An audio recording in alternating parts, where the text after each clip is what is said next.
What's up, fam? Just wanted to give you an update on the saga of the motorcycle.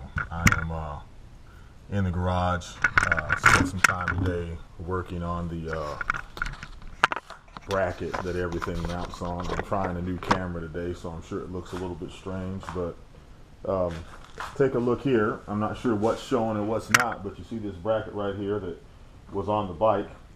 Pulled it off, and now I'm getting ready to put that back on. I've got a few things that I've got to modify to fit on this. For one thing, this bike is liquid cooled, so there's a cover that goes across right here. That goes across right here, and that cover is an aftermarket product that was on the other bike. Now, if we come over here and take a look at the bike,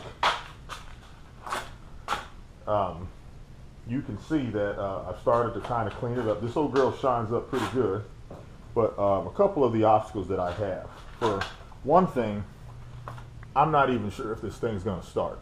That's kind of my biggest fear right now, because I'm afraid the engine might be locked up. Not from anything but just sitting, so breaking it loose won't be that difficult. I think if I can just get to the crankshaft, if it doesn't turn over. I put the battery on it yesterday, but I think the battery was just too weak to do anything. So I'm hoping that right inside of here is a crankshaft, and somehow I can get hold of that to get it to start. But I pulled the spark plugs out, as you can see, and I've actually taken these little covers off. These don't come off. What I think I'm going to do is highlight these edges in red, because I like red and black. I think the bike's going to end up being red and black.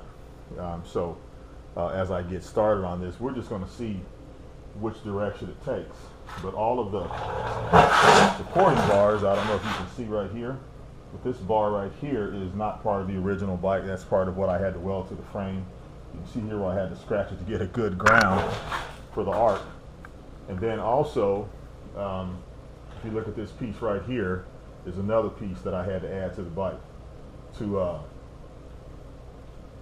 support the front fairing, which, as you can see, is right behind me over here. Now, the thing about this is I've got a pretty good weld down here.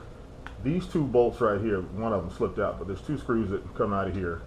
You can see one of them right there. These are the screws that hold the whole fairing on, but it has to be detachable for obvious reasons, because you can see that bracket over there. I'm sure the garage looks a whole lot junkier now, but you know what? It's just how I roll. So what I'm focusing on now is we've got to get the carbs back on. The carburetors will go right here. Well, they go right through here. Carburetors are completely back together. And then over here under the battery compartment is where the fuel pump and fuel filter go, which then feed back up. But I've got to do a little research, because whenever I turn the motor on, I don't hear this fuel pump making any noise. Kind of weird, but it was working, so I don't know. I guess it comes on whenever it needs to come on. This is my main intake for the fuel. The fuel tank is out in the yard still. I got to go get it and sand it down. I'm about to take this fender off here, take all this off in the back. But what I was going to do today is to run to the store and get two hinges. I got to figure out how to hinge these doors on here. And then you can see how they're kind of beat up a little bit. That's just how they came. That's why I got them so cheap. But I've got to fix that, and I just noticed that this one especially, the other one's not in bad shape. So still wanted to give you that little update. A lot of work to do, but also making pretty good progress on this old girl. And it's coming along. The biggest hurdle for me right now is making sure that this engine will turn over, and hopefully I can bring you guys in on that when I do that. So not sure how this is going to look. First time using this GoPro camera, but it's easier to manage on a tripod and everything. So and I can also, and those of you that are doing this all the time, you already know how this can be done. But I'm still learning, so trying to get things to come out level and everything. So. But here's my cell phone, and I don't know if you can see, but on the cell phone is actually what I'm recording, so I can actually record this from the cell phone. Then I'll be able to do some better editing before I upload these. So Last thing I'll point out to you guys, I don't know if you can see that, is right here. This is the rear fender to the old bike, and on this rear fender is the tail lights and the brake light. So I've got to get that off of here and get it mounted onto the other bike. So that's my challenge for right now. So anyway, just want to catch you guys up. We'll be in touch. Well, hey, what's going on, fam? As you can see, I am trying to get this tail light centered and put on. I want it to be, if you can imagine this plane right here, I want it to be lower than that, but I want it to be right in the center. And because of the curvature of it, I'm going to have to eyeball it. Now, I got to be careful that I don't drill too aggressively, or I'm going to have a nice fat hole in my tire. That isn't going to be any good. Good news is drilling in fiberglass isn't that big a deal. So, as I'm doing that, my lovely wife just peeked out here to see what I'm doing.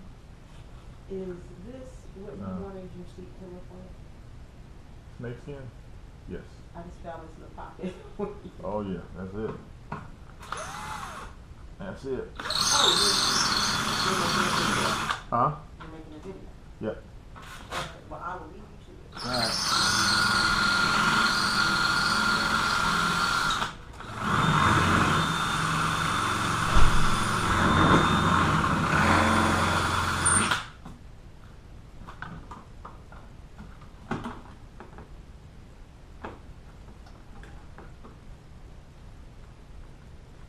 Well, that worked out pretty good, fam. Now what I'm going to do to complete this is take the fender, or actually take a piece of paper, and I'm going to use the old fender because there's a template for the screws, and I will then layer this piece right here. See, this is where the two screws are going to go right here, and they come through the inside. So once I get this on here, make sure I'm nice and center. That actually fits pretty good on that. I'll then just putty this in right here. Then once I have that puttied in, what I can do is, when I put that template down there, I'll drill the holes in from the other side. Once those holes go in from the other side, what I'll be able to do is just bolt this thing on permanently, drill a few holes in here for the wiring harness to go through, and the other end of that is, actually I can see it right over here, so it's right up there. So then I don't have to do any new rewiring. All that I'm going to have to do is secure those wires to this, and I'm probably going to just drive some screws through the fiberglass. And since I've got to paint this, I've got some Bondo. I'll cut the screws off, sand them down, put some Bondo over it. You'll never even know they were there, and that will hold those wires from flapping against the tires. I don't really trust any type of glue to hold that. The other thing that I can do is go in from the side, and if I go in from the side, then it'll also hold tight. So stay tuned, more to come. Well, hey fam, here's the good news. I went and got the fender so that I could kind of eyeball what the template would be, and look what I found. This came off the old fender, so now I'll be able to lay this on here like so, and the holes are already drilled for me. So this is actually a pretty good win. I need to make it a little bit wider though.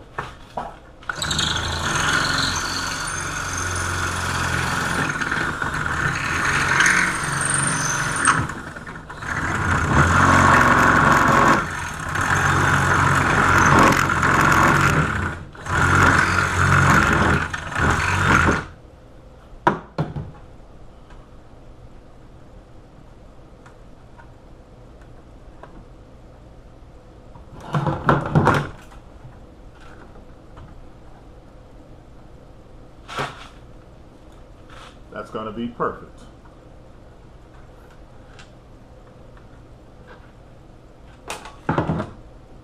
The only thing I'm going to have to do is turn it a little bit upside, well not a little bit, all the way upside down.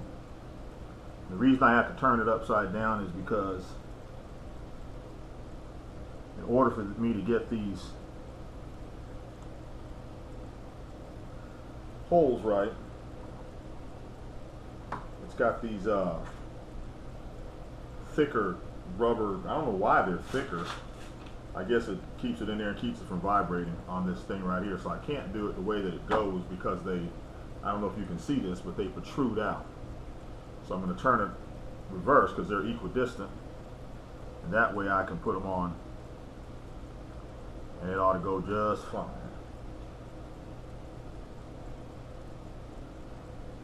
If it's not, if I'm off a little bit, that's really not going to matter.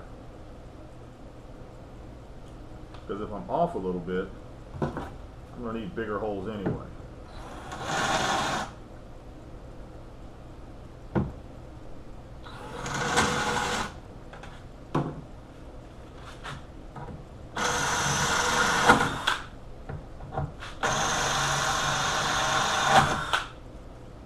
Alright, so I've got all 3 holes in.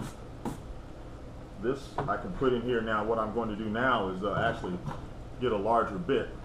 The reason I need to get a larger bit is because I've got to pass the harness through that. This is the wiring harness right here. I've got to get it through in the size, I don't know what size of bit I have in there, but it's not quite big enough, so I'm going to have to get a larger bit to do that. Alright, so got my larger bit here.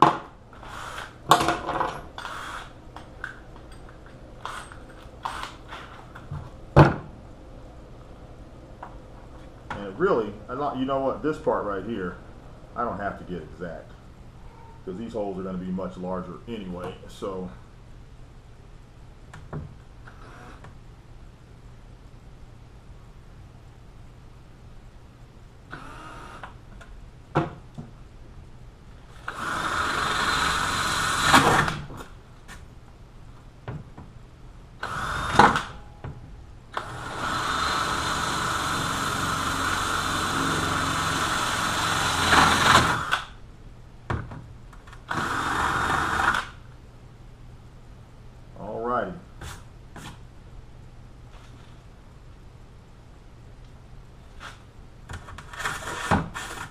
I'm putting this all the way in while it's off because the last thing I want to do is drill a hole in my tire. But I've got the full length right here because this fender extends back so far. And it's kind of a false, it adds false length to the bike because the back tire ends about right here and the fender sticks out an additional, I don't know, I'm going to guess about 6 inches beyond that.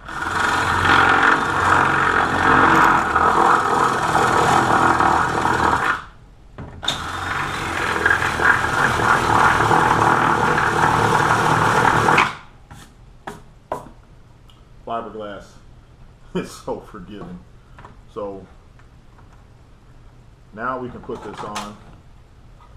I can take this wiring harness actually and I can shove it through here.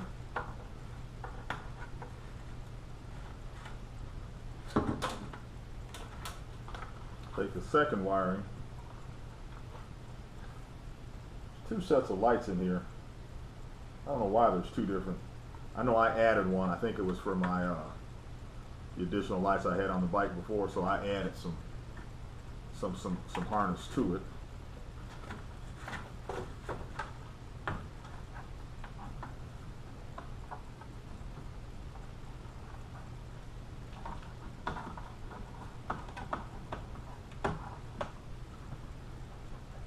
So the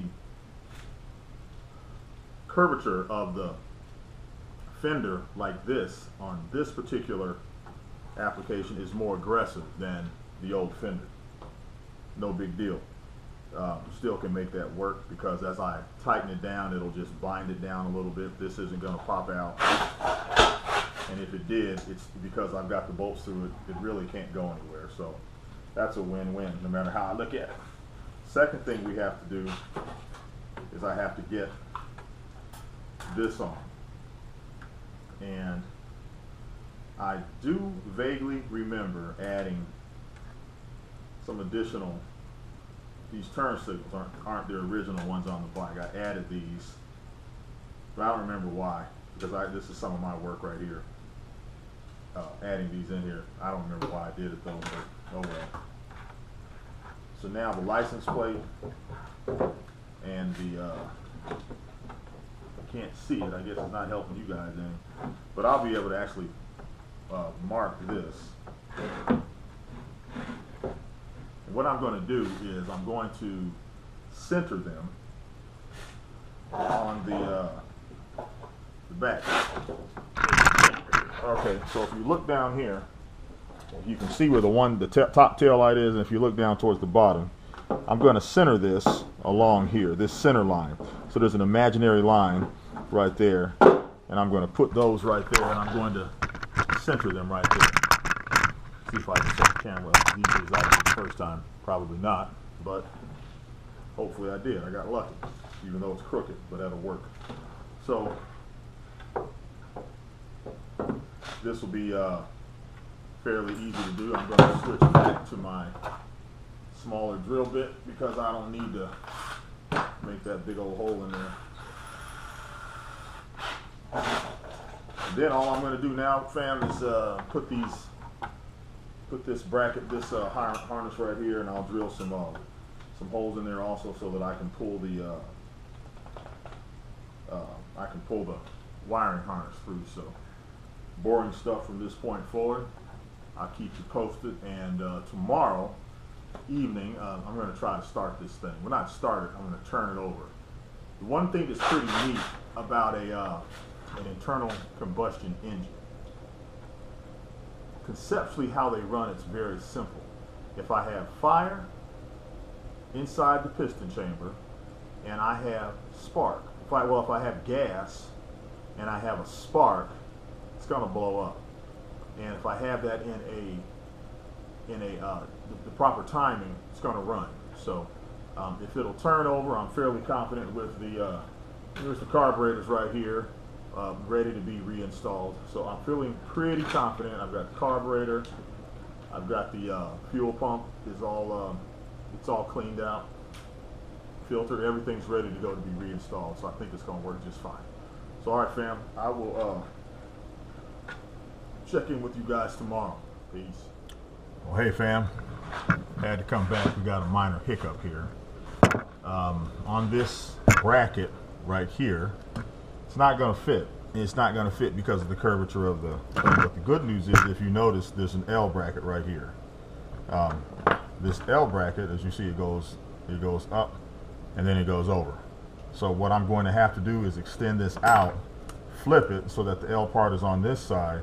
That way the less aggressive curvature of the fender will be able to accommodate this rear assembly. So I'm going to go ahead and undo these, probably a 10 millimeter. Everything's a 10 millimeter on a metric bike, I think.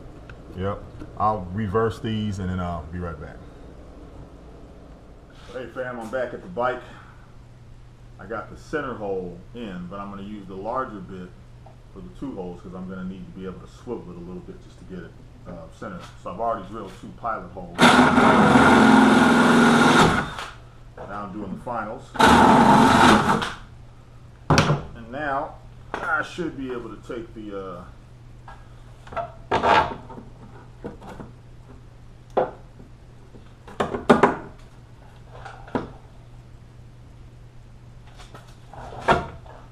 and bingo, I'm going to just elongate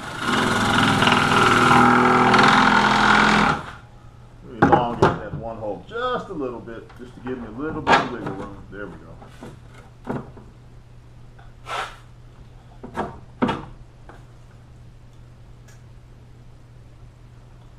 So now that we've done that, got 2 sets of wires I need to get through here.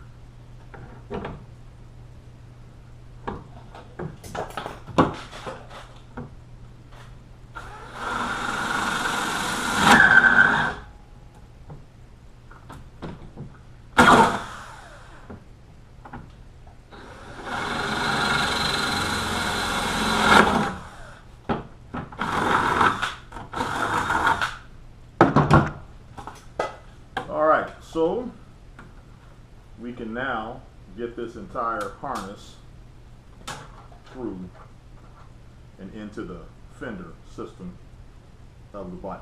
So it's a win. So glad to bring y'all along. Hope you didn't fall asleep. Try to keep these short and right to the point, but I'm also testing out this new GoPro, and when I edit this I might pull some of this stuff out anyway, but really just needed to kind of understand what I'm dealing with. So hope you guys had a great Sunday. We'll be in touch.